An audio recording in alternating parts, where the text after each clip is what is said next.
2008 மகாராஷ்டிராவுடைய மலைக்கான் நகரில் நடந்திருக்கக்கூடிய ஒரு வெடிகுண்டு தாக்குதல் அப்படின்றது அந்த சம்பவம் இந்திய அரசியல் வரலாற்றில் ஒரு முக்கியமான திருப்புமுனை அப்படின்றது தான். ஆனா 17 ஆண்டுகளுக்கு அப்புறமா இந்த வழக்குல குற்றம் சாட்டப்பட்டு இருக்கக்கூடியவங்களுக்கு முழுமையான விடுதலை அப்படின்ற ஒரு விஷயம் கிடைச்சிருக்கு. இந்த பேரழிவுக்கு யார் பொறுப்பேற்கிறதுக்கு வேண்டியதில்லை அப்படின்றதாகவும் நீதிமன்றம் சொல்லி இருக்கிறாங்க. அப்படின்னா அந்த 6 உயிர்களுக்கான பதில் என்ன நடக்குது, சம்பவ இடத்துல முக்கிய ஆதாரங்கள் கூட சேகரிக்கப்படல அப்படின்றது, அதுவுமே குறிப்பாக ஒரு வெடிகுண்டோடைய வழக்குல அப்படின்றதும் மிகப்பெரிய ஒரு அதிர்ச்சியை உள்ளாக்கி இருக்கு.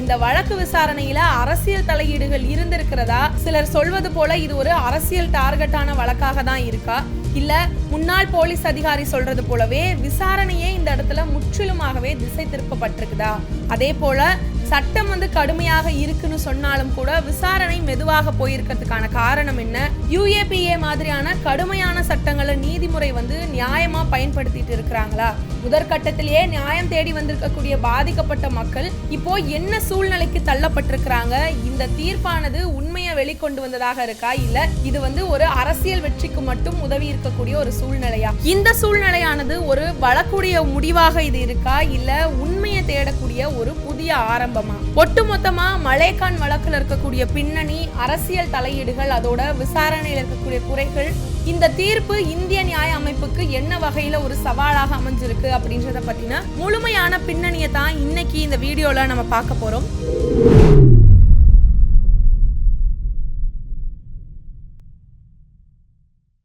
கோப்பாசை நண்பர்களுக்கு வணக்கம். வீடியோக்குள்ள போறதுக்கு முன்னாடி மறக்காம சேனலை சப்ஸ்கிரைப் பண்ணிக்கோங்க. அப்படியே இந்த வீடியோக்கு ஒரு லைக் பண்ணிட்டு இது பத்தின உங்களுடைய கருத்துக்களை மறக்காம கமெண்ட் செக்ஷன்ல பதிவிட்டுருங்க.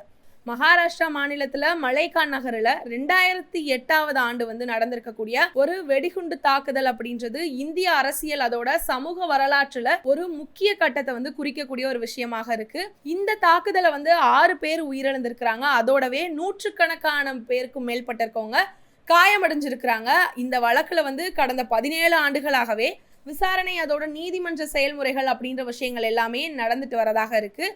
கடந்த வாரம் தேசிய புலனாய்வு முகமைன்னு சொல்லக்கூடிய NIA உடைய சிறப்பு நீதிமன்றம் அப்படின்றது பாஜகவுடைய முன்னாள் பெண் எம்பியா இருக்கக்கூடிய பிரக்யா சிங் தாக்கூர் அவங்களோட சேர்த்து 7 பேரை முழுமையாகவே விடுதலை அப்படின்றத செஞ்சிருக்கிறாங்க.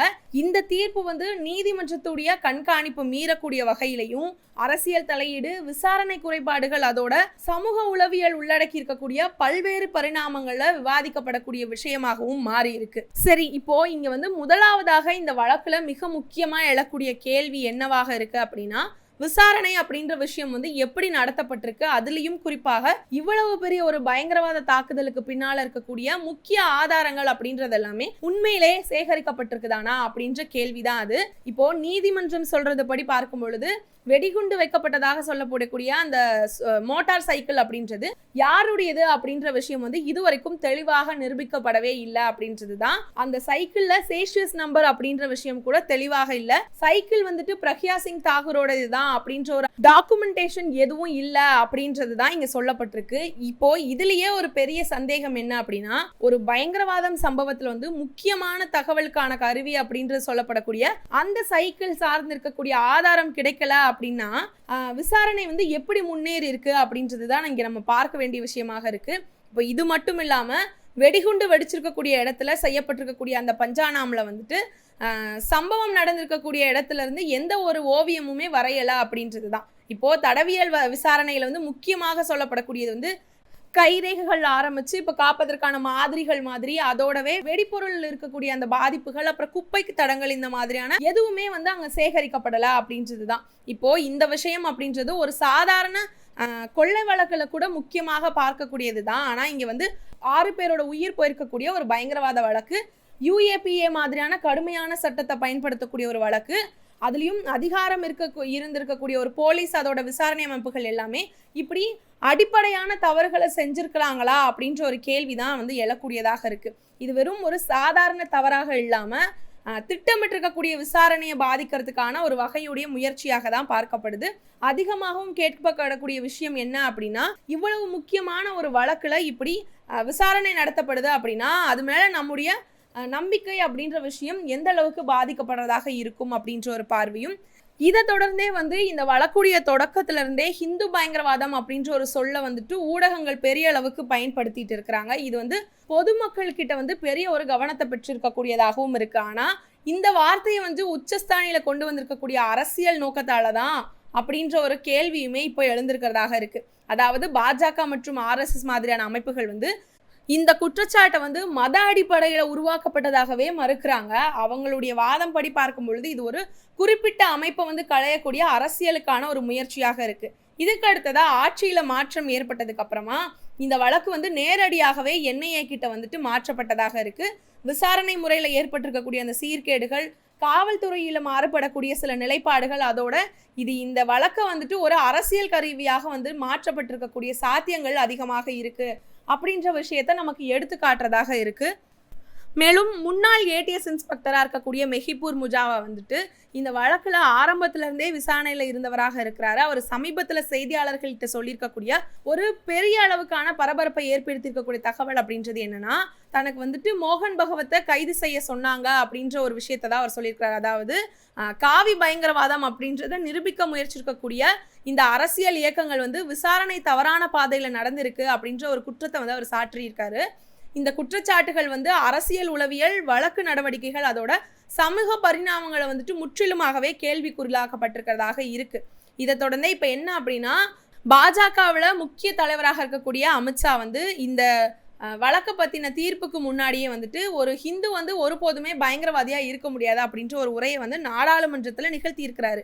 இப்போ இந்த தீர்ப்பு வரத்துக்கு ஒரு நாளுக்கு முன்னாடி தான் இந்த விஷயத்த சொல்லியிருக்கிறாருன்னா, இது வந்து சுமாராக நீதிமன்ற முடிவை வந்து முன்கூட்டியே வந்து இவர் வந்து தெரிஞ்சுக்கிட்டதாகவோ இல்லை இவர் தான் இந்த மாதிரியான ஒரு டிசிஷன் வரணும் அப்படின்ற விஷயத்த சொல்லியிருக்கிற மாதிரியான ஒரு நிலைப்பாட்டை தான் வந்து இப்போ நமக்கு காட்டுறதுக்கான ஒரு முயற்சியாக பார்க்கப்படுது.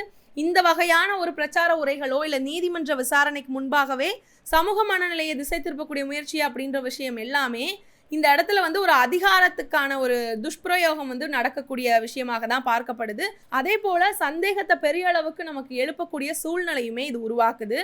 இப்போ இந்த வழக்குல வந்து இந்தியாவுடைய கடுமையான பயங்கரவாத எதிர்ப்பு சட்டமாக சொல்லப்படக்கூடிய UAPA, அதாவது அன்லாஃபுல் ஆக்டிவிட்டீஸ் ப்ரிவென்ஷன் ஆக்ட் அப்படின்ற விஷயம் வந்து பயன்படுத்தப்பட்டிருக்கு. ஆனால் நீதிமன்றத்துடைய விசாரணையோட போது குறிப்பிட்டது என்ன அப்படின்னா, UAP பயன்படுத்துவதற்கான உரிய அனுமதிகள் வந்து பெறப்படலை அப்படின்றது தான். இந்த குறைபாடு அப்படின்றது மிகுந்த ஒரு கவலையை ஏற்படுத்தி இருக்கிற விஷயமாக இருக்கு.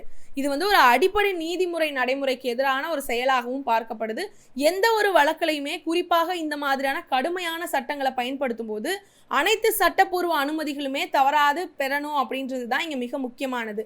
சட்ட கடுமையானதாக இருக்கு அப்படின்றத காட்டிலுமே இந்த சட்டம் எப்படி பயன்படுத்தப்படுது அப்படின்றதே தான் வந்து இங்க ஒரு ஜனநாயகத்துடைய முக்கியமான விஷயம். இங்க சட்ட விதிமுறைகள் அப்படின்றது பின்படுத்தப்படாம மனிதர்களுடைய அடிப்படை உரிமைகளை வந்து மீறப்பட்டிருக்கலாம் அப்படின்றதுமே இன்னுமே பெரிய ஒரு விஷயமாக பார்க்கப்படுறதாக இருக்கு. இந்த மாதிரியான முறைகளில் வந்து நம்ம நியாயப்படுத்த முடியுமா அப்படின்ற ஒரு கேள்வியும், சட்டத்துடைய பேரால சட்டத்தையே மீறது அப்படின்றது வந்து ஒரு நாகரிக சமூகத்திற்கு வந்து பெரிய கேள்விக்குறியை ஏற்படுத்தக்கூடிய ஒரு சூழ்நிலையை உருவாக்குறதாக இருக்கு. மேலும் இந்த வெடிகுண்டு தாக்குதல்ல 2008 அந்த வெடிகுண்டுல வந்துட்டு உயிரிழந்திருக்கக்கூடிய 6 பேருடைய குடும்பங்களுமே காயமடைஞ்சவங்களும் இந்த தீர்ப்பால வந்து மிகவுமே வேதனையை பார்த்திருக்கிறாங்க அப்படின்றது தான். நிசார் அகமது உள்ளிட்டு இருக்கக்கூடிய பலர் வந்து இந்த வழக்கு முடிவடைஞ்சது கிடையாது, உயர் நீதிமன்றம் வரைக்குமே நம்ம போவோம் அப்படின்ற ஒரு விஷயத்தை வந்து உறுதியோட சொல்லியிருக்கிறாங்க. இவங்க அனைவருமே பொது பரப்புல வந்துட்டு மறுக்கப்பட்டவர்களாகி இருக்கிறாங்க அப்படின்றது தான். அதோட அவங்களுடைய வழி அப்படின்ற ஒரு விஷயம் உணராம இருக்கக்கூடிய நீதிமுறைகள், அதோட அவங்களுக்கான மரியாதையை செலுத்தாம இருக்கக்கூடிய இந்த அரசியலுமே வந்துட்டு மிகவுமே ஒரு கேவலமானதாக இருக்கு அப்படின்ற ஒரு பார்வை தான் இந்த இடத்துல இருக்கிறதாக இருக்கு. அதே போலவே டெரரிசம்க்கு வந்துட்டு மதம் அப்படின்ற விஷயம் இல்லை அப்படின்ற ஒரு அடிப்படை கோட்பாடு இருக்கிறதாக இருக்கு. ஆனா இங்க நீதிமன்றத்துடைய தீர்ப்பும் அரசியல்வாதிகளுடைய கருத்துக்களுமே இந்த உண்மையை முழுமையாகவே பிரதிபலிக்க விடாமையே பண்ணிட்டு இருக்கு. இந்த தீர்ப்பு உண்மையிலேயுமே வெற்றி பெற்றிருக்குதா இல்ல இது ஒரு அரசியல் வெற்றி அப்படின்னு சொல்லி பாஜகவுடைய பார்வையில மட்டும் இருக்கக்கூடிய ஒரு உரையாக இருக்கா அப்படின்னு பலருமே கேள்விகளை வந்து முன்னிறுத்திட்டு இருக்கிறாங்க.